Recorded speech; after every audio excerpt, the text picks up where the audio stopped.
Welcome to Starlight Infinity Theater. We proudly present to you Secrets from the Rift. Episode 1, We Are Not Alone. Written by Jules Starn and Madeline Gross and directed by Jules Starn. And now, Secrets from the Rift. My name is Thomas Pruitt, a reporter for the Times-Gazette-Tribune. The following events I'm about to tell you are true. I haven't been an honest man in my profession, but damn it, I need to tell someone. I'm about to tell you about how I got sucked into the mysterious world of Miss Victoria Bates and that walking human enigma, Dorian Watts. My story begins as most days do, arriving at work at the Tribune. My boss, Mr. Carter, had asked to see me. Pruitt. There you are. Sit down. Yes, Mr. Carter. I'm sure you heard about George's untimely death on Friday. His wife found him lying dead in their front entrance, drenched in his own sweat with a glass in his hand and the door ajar. My goodness, I hadn't. Oh, well, his wife found him lying dead in their front entrance, drenched in his own sweat with a glass in his hand and the door ajar. How awful. Did you ask me here to write his obituary for the Tribune? What? No, that guy's not getting an obit. Can you imagine? No. I called you in here to inform you that as a result of George's death, you're now in charge of taking over the society pages, effective immediately. Oh, sir, no. I'm so happy where I am. Writing the exciting crimes and spooky murder section? Sorry, Thomas. I already asked Clovis to take over the exciting crimes and spooky murders. Hi, Clovis! Hey, Mr. Carter! Hey, Thomas! I have your job now! Hi, Clovis. I know. That settles that, I suppose. That's a spirit, kid. I'm sending you to cover Dr. Richard Richmond's gala tonight. He's raising funds for the Charity Foundation of Philanthropy. The CFP, I've heard of it. They do great work. Pick up your press invitation from Janine. Be there at 8. I followed his instructions to the letter and the number. I arrived at the gala and immediately found myself shoulder to shoulder with the most charming young woman. So, you work for a newspaper? Oh, how wonderfully horrid. Horrid? Why would you say that? Mind you, there are only 2 sections in a newspaper ever really worth reading. One is the funny pages, and I simply love those. Oh, but when they talk, their words come out in a little bubble. Isn't that just grand? I mean, I suppose that... It's like they've eaten dish soap with their alphabet soup, and they've got the hiccups. Oh, but of course, the only other section worth reading is the exciting crimes and spooky murder section. But of course, you don't write that. You said you're from the society pages. Yes. I'm from the society pages. Excuse me, sir, madam. Would either of you care to try the Moon Sip cocktail? I'm fine, thank you. None for me, thank you, though. All right, enjoy your evening. You too. My God, what an ugly waitress she was. Oh, now, I'm not sure if that's the best word to use. I mean... Oh, come now. Her skin was practically magenta, so scaly she almost looked like a lizard. I've never seen any texture so wretched or... You're right. That was rather cruel of me. I don't think of others sometimes. It's just that I know I'm far more interesting. Forgive me. I didn't get your name. You did. I told it to you twice. It's Thomas Pruitt of the Times-Gazette-Tribune. I didn't get your name, though. Victoria Bates. I work for no newspapers, thankfully. What have you got against newspapers? Tommy, it was just simply scrumptious to chat with you, but I've got to go mingle with some other fellows. Goodbye. Goodbye. Ladies and gentlemen, I'm proud to announce we've raised over $9,000 for the Charity Foundation of Philanthropy. Thank you. With your generous bids, ladies and gentlemen, we're truly going to help those people and things that need help. Now, let's raise our glasses and toast to the cause. The poor or something. And now, ladies and gentlemen, the founder of this organization. He was an Oxford lecturer, a speechwriter for President Roosevelt, an author and a man with a truly sharp wit and generous heart, Dr. Richard Richmond. Come up and give a speech, Dr. Richmond. Very happiness refreshing tonight. For my song, the little goblin sits the rope. Dr. Richmond! He's dead! As I looked around, a few more people stumbled and dropped out of their chairs. I noticed in the chaos the mysterious, bubbly Miss Bates grabbing Dr. Richmond's drinking glass and running out of the ballroom. Something unsavory was definitely afoot. And now for a message from the sponsor of Starlight Infinity Theater. Are you having trouble sleeping? Are you restless throughout the day? You need a clean, healthy solution that your body will thank you for. Try Relmaro cigarettes. 9 out of 10 doctors recommend Relmaro cigarettes as the cure-all solution for sleeping problems, the jitters, and more. I'll say the name again. Relmaro cigarettes. The healthiest choice for your body. It produces more tar than any other leading brand of cigarettes, lining your lungs and protecting them from harm. Breathe freely knowing you've made the right choice with Relmaro cigarettes. Remember, you know it's good for you because your body keeps coming back for more. And now, back to Starlight Infinity Theater. I had a feeling that Miss Victoria Bates had something to do with the poisoning of Dr. Richmond.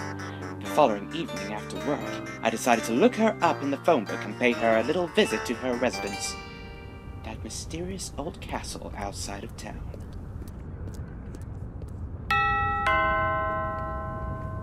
Her butler answered the door. Yeah, what can I do for you? Yes, hello. Is this the residence of Victoria Bates? Gee, I hope so, otherwise I'm in the wrong house. Yeah, no, I'm kidding. I'm a funny guy, you know. Yeah, she lives here. Come on in. I'll get her down here. Hey, Victoria! There's a guy here to see you! Excuse me, but you said you're the butler here? That's right, the name's Randis. Butler of the stars. It would be if they weren't millions of miles away. Yeah, a little out of space joke for you. But yeah, I'm a butler. I buttle, I boodle, I may even biddle if the task requires it. I see. Oh, it's you, the man from the party. It's Thomas Pruitt, Miss Bates. That'll be all, Randis. Are you sure? I'm sure. All right, I'll take the dog out. What brings you here, Mr. Pruitt? Well, Miss Bates, you seem to leave the party in a hurry. I was frightened, obviously. Were you really, Miss Bates? Oh, yes. I had a dreadful evening thinking about that poor man. Whatever must have happened to him? Oh, I'm sure you must have some idea. Why, what do you mean, Mr. Pruitt? Well, I may seem like a mild-mannered writer for the society pages, but I'm much more than that. I notice things. I see patterns. You see, Miss Bates, I didn't always write for the society pages. I, until very recently, used to write for the exciting crimes and spooky murders section. That's right, the exciting crimes and spooky murders section. That means I'm more or less exactly the same as a detective. I saw you picking up Dr. Richmond's drinking glass in the chaos. Now, why would you have done that? To do away with the evidence, perhaps? It's not what you think, Mr. Pruitt. I promise you. This goes deeper than you could possibly imagine. Who are you, Victoria Bates? Mafia? Shadow government? Why did you poison Dr. Richmond? She didn't, Mr. Pruitt. I'd have figured a man of your intelligence wouldn't have made such an elementary conclusion. That was the first time I saw Mr. Dorian Watts. Jet black hair, towering height, immaculately dressed with the most terrifyingly sharp stare I'd ever seen. He descended the steps, approaching me. Then again, that's typical of your former section of your newspaper. You're so focused on making sure your crimes are sufficiently exciting and your murders are sufficiently spooky that you just always tend to miss the truth right before your eyes. What are you saying? I'm saying you're in over your head, Mr. Pruitt. There are things that don't befit you or anyone else to know. Things humanity couldn't handle. A nighttime chill contains more than just air. A shadowy corner may not be as empty as you think. One day, humanity may be ready for these secrets, but for now, that's what they must remain. Secrets. That's why you must leave, Mr. Pruitt. Men of your age are ignorant to what lurks behind them. And so you must remain that way for everyone's sake. Hey, Dorian, I took out your alien dog thing to the yard, but she didn't piddle or nothing. She just stood there changing colors. Your dog is glowing purple. Oh, Jesus Christ. It's got antennas. Antennae. What? Antennae is the grammatically correct plural of antenna. Now what do I do, Dorian? For God's sakes, Randis, Chashu doesn't urinate. She metabolizes sustenance into bioluminescence. Now, will you leave? I'm in the middle of something. Oh, I'm sorry, Mr. Watts. I didn't know it was serious enough. I said get out! Oh, gee, sorry. You're your butler. Obviously, he has no emotions. You've got Yes, space aliens? that's correct. How many? We've Just the rehomed one. dozens so far. Oh, I'm not going to pretend like this interaction went like how I planned, Mr. Pruitt, so I'd appreciate your understanding in this stressful moment. I don't understand. How has this been a secret? society keeps its own secrets without knowing it, Thomas. If something occurs, they simply chalk it up as being odd. Nobody actually knows what they're doing, and if they do know what they're doing, they don't want to go through the trouble of doing what they do, or to lift a finger to do anything about it. It's perfectly simple. Easy for you to say. But what about spaceships? We're in a city. Why haven't we seen them? That's the interesting thing. They don't come in a spaceship. Many of them don't even mean to come here at all. Then how do they get here? Through a rift in the fabric of the universe. I beg your pardon? Imagine space, the universe, and everything as a piece of fabric. Now, the universe doesn't stand still. Imagine it moving around in one of those new laundry machines. It's whipped around, soaked through, tiny particles, lint pills forming. Sometimes tears occur. One of those tears exists on our planet. It encircles a few acres around this castle, in fact. But the universe isn't a piece of fabric in a laundry machine. You'd be surprised, Mr. Pruitt. The universe is basically a pair of worn-out slacks. Things fall out of holes and pockets and wind up here, often by accident. Victoria and I send them back, or rehome them here on Earth if they wish. Sometimes they have a malicious intent and pose a threat. And in those cases, we do everything in our power to stop them. It's all right, Thomas, darling. It's a bit of a shock, we know. Hey, Dorian! Randis, I thought I said... I know, sir, but on the police radio, there's been another poisoning at a party at 219 Grove Street in Midtown, apartment floor 4, and they're sending emergency services to the location. There's no time to lose then. Come, Victoria, to the tunnel bullet. Oh, but Dorian, what about Thomas? He's coming with us. I'm not letting that newsman out of my sight. What do you people have against newspapers? If you have to ask that question, you're exactly the problem. What's that? It's the tunnel bullet. Fastest subterranean travel known to man. We need to arrive before the police do.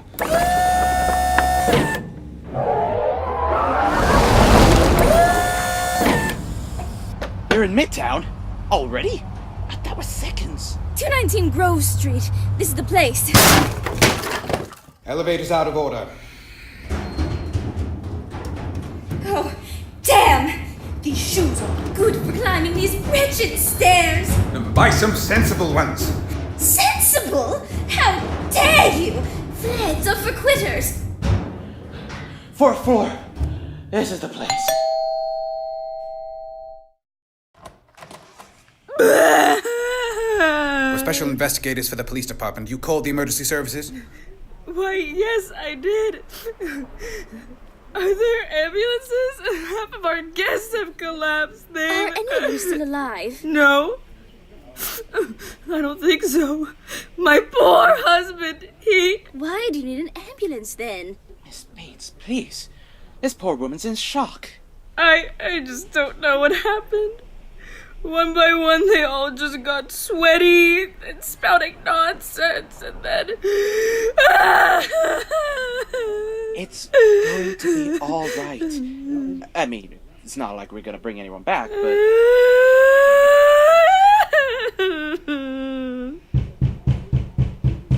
Damn, they keep getting quicker and quicker. Victoria, you know what to do. Right, Dorian. Hello! Can you open the door, please, miss? We're responding to the poison call. And just what sort of time do you call this? What? You're too late! They're already dead, you silly turtles! Dead? They're dead. How many? So many! And you call yourselves lifesavers. Can we please get inside, miss? Some may still be alive. No point! I've checked them all thoroughly and completely. You all certainly gave me enough time to do so. Now please leave my property. I simply can't grieve effectively with such incompetent men about. Interestingly enough, the last one alive died while you were getting rid of those men. I'm sorry, what? They'd have gotten in the way. Besides, we need to make sure everyone stays here and doesn't leave like last night. Speaking of last night, Victoria, doesn't that waitress coming out of the toilets look familiar? It's the ugly waitress for last night. I saw her horrid purple skin and I thought she was ugly, but she's really an alien. Again, that's needlessly mean. Niceties may have to be put aside. She looks like she might make a run for it. She's headed for the roof! Why must these wretched people have a broken elevator? If you're that uncomfortable, maybe try and get some... Must I remind you again where I stand on this, Dorian? Stay where you are. Give us your planet of origin and an explanation. I'm sorry. My name is Eodor from Lastaware. Sure just how far away that is. I kind of wound up here on accident. I know it's wrong what I've been doing, but it's all I know how to make a living. Poisoning people to death? Who would pay you to do that to so many people? Those folk are dead? Oh, wow. I was in the washroom. I thought they was passed out. They're dead? Don't tell me you didn't know. Of course I didn't know. I thought you were arresting me for not having one of those fancy permits. You think I'm the killing type? Look at me. I ain't a killer. I'm the moonshiner. All I know is one day I'm getting ready to feed the cattle, but when I walked out the door, I fell into a shiny hole there on my front porch. Next I know is I'm here on this planet. So it was all an accident? But what about the poison? When I figured out what had happened, I come to find most of your crops are the same. Corn, wheat, barley. I couldn't figure out a way back, so I figured I might as well try and make myself at home and start up a moonshine business here, using an old family recipe. I must have made some sort of mistake somewhere, because... oh Lord, I killed... how many? So many. Why were you giving it to people for free disguised as a waiter? I was trying to drum up business, giving samples to rich folk. You know, have people be all crazy for my hooch, it being so exotic to your folk, you know? Oh, maybe have folk feel a little sorry given my situation and order more than they need. But you never imagined it would kill humans. Never! I can't wrap my head around this. I swear it was only an accident. Back on my world, when they find out I've murdered, I'll be hung. Is that some of the moonshine? Yes. Don't drink it. I wasn't going to. But I've got good news for you. You're not gonna rot in prison, on your world or here.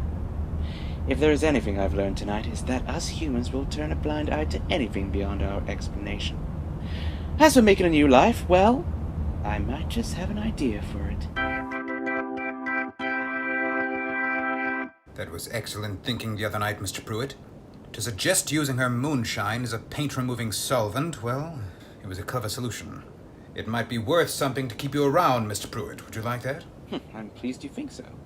But what exactly would that entail? Solving mysteries, helping good people from other worlds, stopping the bad ones, even getting to see some exciting crimes and spooky murders up close, rather than just writing about them. When you put it like that, how could I refuse? But I just have one question. Who are you? My name is Dorian Watts. You already know everything about me that you need to know. But where do you come from? How do you know about all of this? As I said, Mr. Pruitt, none of that is important.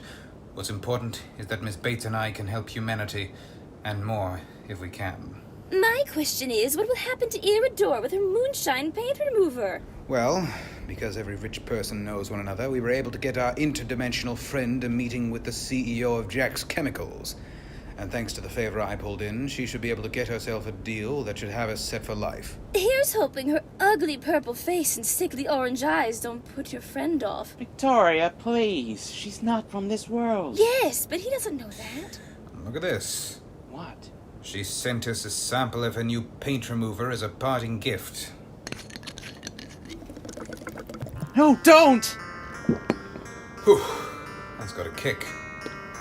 And then he walked out of the room, unharmed. Who was he? And who was Victoria Bates? Those questions filled my mind for a week of sleepless nights. One thing was certain. I had to stay around them. If not for the exciting adventure surely ahead for me, then for the answers I so sorely thirst for. I'd write none of this in the papers. I had a feeling Mr. Watts was right about humanity not being ready, but I knew I needed to write all this down. I stayed up all night in my home writing all of this, as I knew I would many more times in the future. I locked the papers in my filing cabinet and labeled the drawer with a single piece of tape. Secrets from the Rift. Secrets from the Rift starred Dominic G. Martin, Katie Benninger, Jules Starn, and Madeline Gross. Story by Jules Starn, radio script by Jules Starn with Madeline Gross, and from all of us at Starlight Infinity Theater, just remember, it's behind you.